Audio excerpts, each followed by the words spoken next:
माझी माऊली.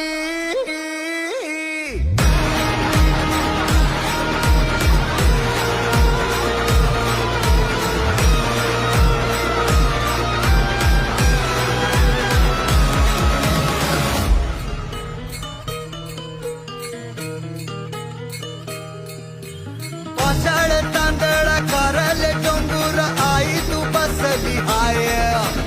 चैताची पालखी शेंदूर मस्तकी एकवीर माझी आय. अष्टादश कर्जती धरणी भेगेती तुम तुम ते हो अभाळ. रमावे तव भजनी भक्तांची जननी सैतानाचा बने का.